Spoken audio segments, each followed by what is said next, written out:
Welcome to the Six Figure Business Mastery Podcast, where every week, Kirsten and Jeannie dive into the essential topics to fuel your business growth. From copywriting to course creation, mindset to video marketing, they've got you covered.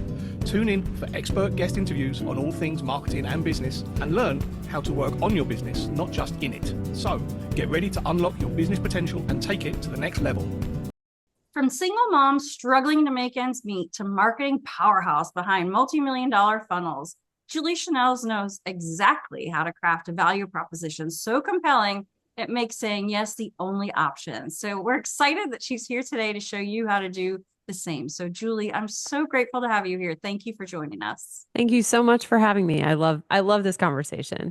And we all have to know that Jeannie is fangirling here because she's followed Julie for a long time and loves her work. So we're so grateful to have you here. I do. We saw you in 2018 on stage. Oh, wow. Okay. So like six years ago, or however many years that is now, 7. Yeah, time flies.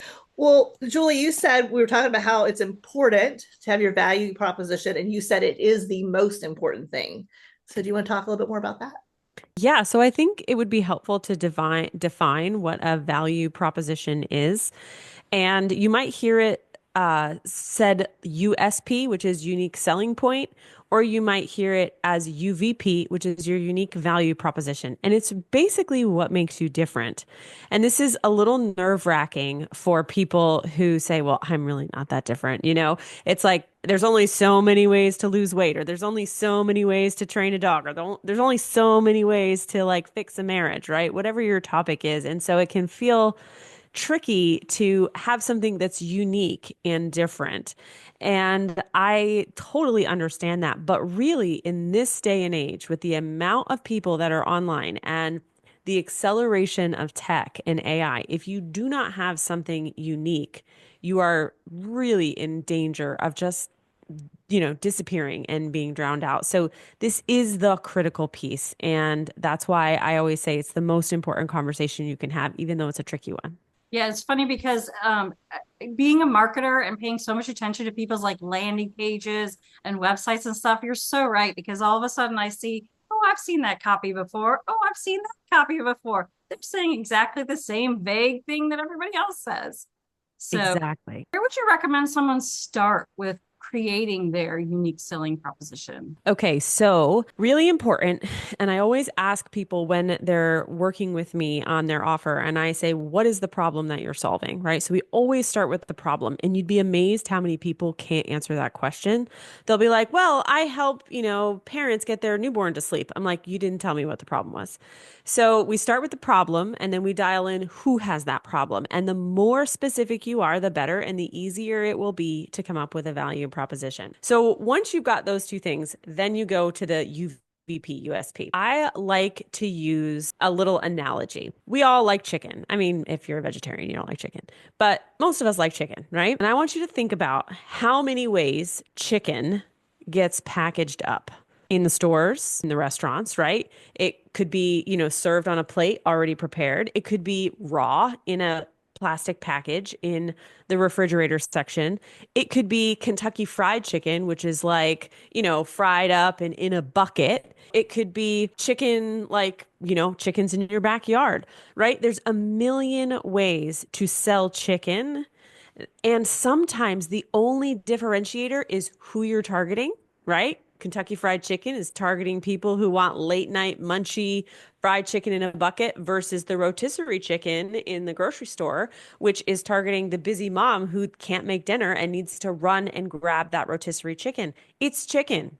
So if you feel like you don't have anything that unique, don't despair, because what you have to do is you have to think of a wrapper or a unique person or a unique way that you sell what you sell, and then your unique selling proposition starts to take shape. I love that analogy, especially when you went from chickens in your backyard to KFC, right? It is true. You can buy chickens. So do you ever feel like people have a unique offer that makes it harder to figure out the problem that they solve? Or do you feel like most offers are similar and they're trying to find the uniqueness of it? I think I run into both problems. So I run into the problem a lot where people are selling, whether it's wealth or health or relationships, and they're too broad. They don't really dial in the problem all that well. And just like Jeannie said, like it sounds like everybody else. And I'm thinking to myself, you're never going to beat your competition, because if you're a business coach, you're competing with Amy Porterfield and Marie Forleo and me. And like, how are you going to stand out unless you narrow down what you do and then make it different and unique? So I see that a lot. Other times people think they have something that's never been done before, so they don't think they have an issue with the UVP. And in some cases that's true, but in other cases, if nobody's doing what you're doing, that's not a good sign. That's a sign that you might be trying to solve a problem that people don't really want to pay for. Because at this point, you should have competition.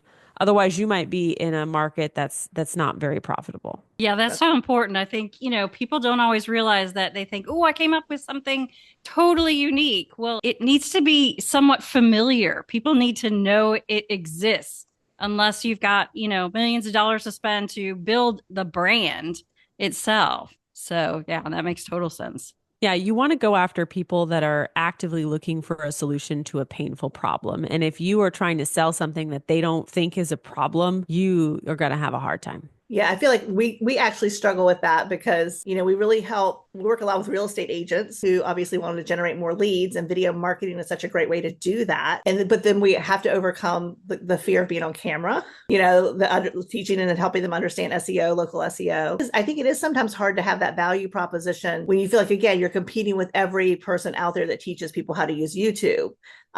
And then what we do is a little bit different because we train virtual assistants for the real estate agent to take care of all the video editing, social media marketing, and all of that. But I do feel like we stumble a lot over that. It's really common when you're really like a genius or an expert at your niche, because you have the curse of genius. You see this a lot where in marketing coaching and business coaching, someone will come to me and they'll be like, well, actually, the reason they're not growing their business is because they're not dialed into their mindset. And I'm like, that is not the problem they're walking around thinking they have. You have to go to the problem that they think they have, and you have to meet them there. And your offer has to have a unique value prop that says, hey, ooh, I haven't tried this before. Let me try that.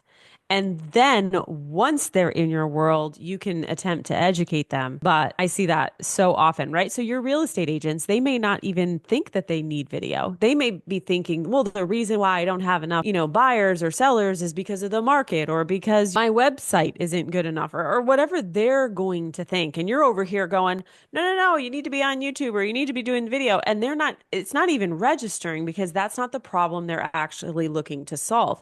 So there's like an education gap. And you can bridge that gap with certain funnels. You can meet them where they are and like educate them to the real problem. Other times you have to actually just meet them where they are and just Trojan horse your way in. Yeah. And I feel like I was laughing when you were talking about the problems. Oh, it's my broker. I'll change brokers. You see that a lot. I'm not getting the support. I'm not getting the help that I need. And it's really hard to explain that, sales is a contact sport and you're simply not coming in contact with enough people. And, what can help you actually do that? And then I feel like we fumble too, because I always joke that we're not a marketing agency and we're not an outsourcing agency. We coach the client on their marketing strategy and we train the virtual assistant to do everything on the back end. But I feel like that's still something that like nobody's doing it quite this way. They're either a marketing agency or they're an outsourcing agency. So sometimes I do feel like we're fighting an uphill battle in that conversation. For sure.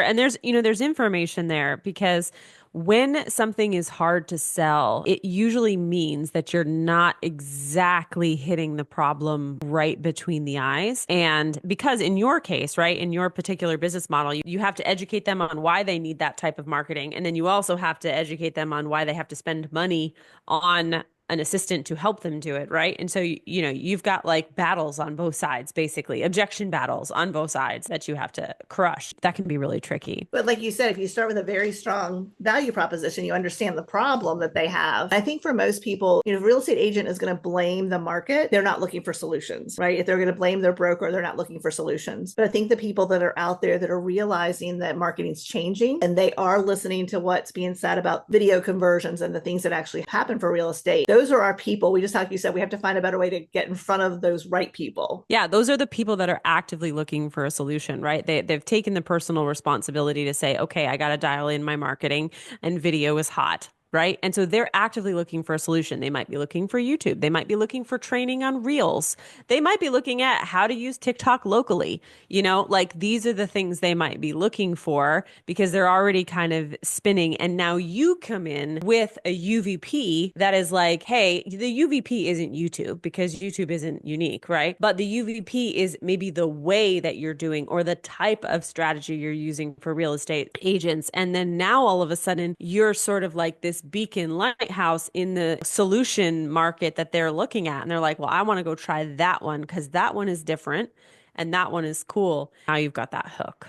Looking back over people that you've helped with their value props, what have been some of the most interesting that you've done? I'm going to use this example because I think this is it's about unique value prop, but it's also about making an offer really tangible. So I had these women and they were makeup artists and they wanted to dial in their makeup business, right? Their digital version of their business. But they were really like many experts. They were like, but we're about women's empowerment. I'm like, okay, but no woman who doesn't know how to put eyeshadow on is walking around going, I want to empower myself. They're like, I don't understand why I look like a hooker when I put this color on. That's what they're thinking, right? They wanted to kind of move into that brand. And so I said, okay, fair enough. What is a tangible representation of an empowered woman? And so we were talking it over. And then what we stumbled upon was this idea of red lipstick, because a lot of us women don't wear red lipstick because it's bright, it's bold, it has a connotation. And so we feel like, I can't wear red lipstick. Like, I'm not bold enough to do that. And I said, well, is it true that women who wear red lipstick would feel more confident, more empowered? And so we came up with the Red Lip Challenge, and it crushed, right? Thousands of women signed up because the whole point was it was going to be 5 days. It was a free challenge and it was going to help them find their perfect shade of red. And also it was going to get them in front of the camera to put on red lipstick and then tag and, hashtag and all that. It was several years ago and hashtags, still mattered, and put their picture up and say, I'm participating in the Red Lip Challenge. I'm owning my red lip, And so that's a really kind of cool example of how to take something a little intangible and pulling it into something unique that just hits like that. I love that. And also, it also has that empowerment element, doesn't it? It does. I'm owning, my color. Yeah. So that was me saying, okay, if you really want to do this, let's see how we can craft something. And it did. It worked very, very well. Well, and it's interesting because I think they have such good hearts, right? It wasn't just about putting makeup on. It wasn't just let me make you look pretty. They really wanted to empower women to feel confident, which is a beautiful thing, right? And I think that's so true with a lot of business owners is they have the goal to really make an impact, to change people's lives, to truly help people. So I think I like where their heart was coming from. It was ultimately a part of their UVP, right? Because there are going to be certain makeup artists you follow, and you follow them because they are unique in some certain style. And they didn't really want to attract heavy, overstyled makeup. They want to attract moms who needed a 15-minute makeup routine in the morning that they could do. And so this did adequately target that population, because there were a lot of moms who were like, oh, I gave up red lipstick a long time ago, and it kind of had this sort of empowerment girl boss vibe to it. Oh, I love that. That's a great example. Thank you. You're welcome. What would you say to someone who has a business coaching business, and like you said, has just got so many competitors in so many different ways? Have you had any of those examples? Anybody you work with in that way? Oh yeah, lots and lots and lots of business coaches hire me. And it's I feel a little hypocritical because I am not a hyper-specific business coach. And I always tell people, maybe don't follow exactly what I did, because I was up and coming in a time when there was less competition. So now I have this big, huge audience. I can kind of get away with it. But if you're just coming on the market, you need to be very, very specific. Very specific. Are you teaching a particular type of funnel? Are you teaching, I had one woman, she was just going to focus on women with babies, like CEO moms, right? Just focusing on that group. I have business coaches that target just online health coaches with a specific strategy. It's like super niche down into usually a strategy and a population and now a unique mechanism. So like if you're a business coach, specific population, specific strategy, specific mechanism is really needed in order to get traction. Would you define a specific mechanism? Yeah. So the example that's coming to mind is Mariah Cause did this several years ago. So she's not a great example of a specific business coach, but she specifically launched with this idea of high ticket coaching without sales calls. And so this was new at the time. It's not new anymore, but at the time it was. You thought, oh, if I'm going to sell a $10,000 coaching package, I got to get on the phone. And she was like, no, you don't. Right. And so she taught this mechanism of high ticket hybrid kind of coaching. And she had a strategy with a particular type of funnel. And then she targeted a particular type of business owner and she sold a lot of it. That's impressive. Yeah. So if you think about it, you have to be good at something that you can teach or help people with. And you also have to have the great value proposition. You have to have the right funnel. And then if you can get lucky, you can find a mechanism that could work. So that's pretty magical. Have you helped anyone recently with those three things?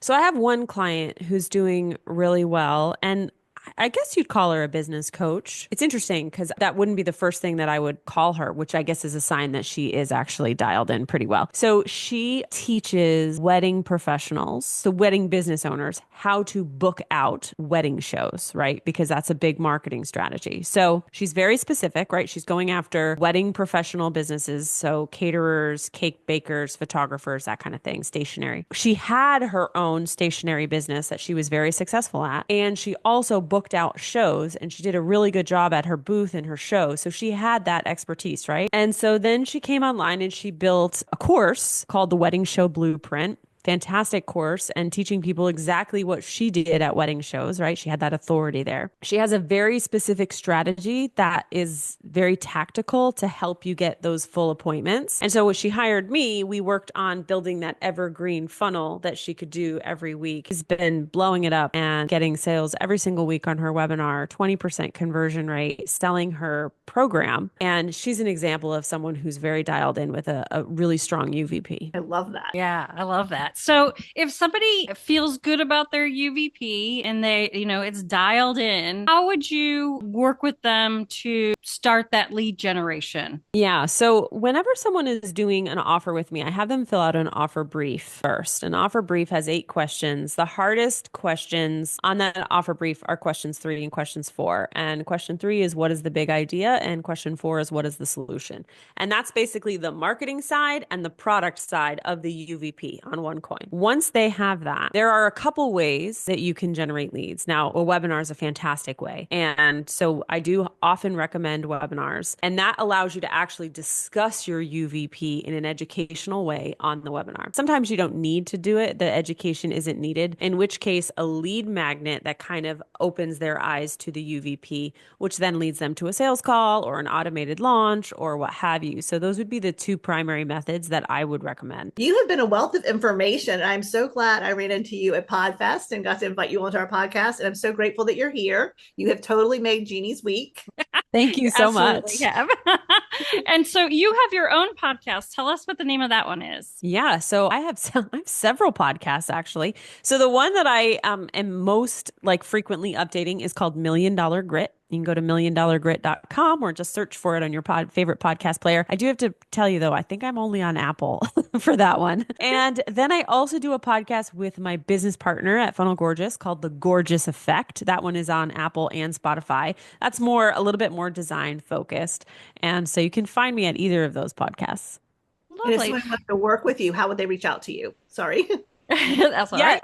Easiest way is to go to my website, juliechenell.com, CHENELL.com, and you can fill out the contact form there. Awesome. And we'll put this in the show notes. Yeah. Awesome. Thank you so much, Julie. Like Kirsten said, it's been such a pleasure for me having seen you grow quite a lot over these last 7 years to what you do now, which I think is fantastic. And you're helping so many. So thank you for sharing all your tips today. Appreciate it. Thank you for having me.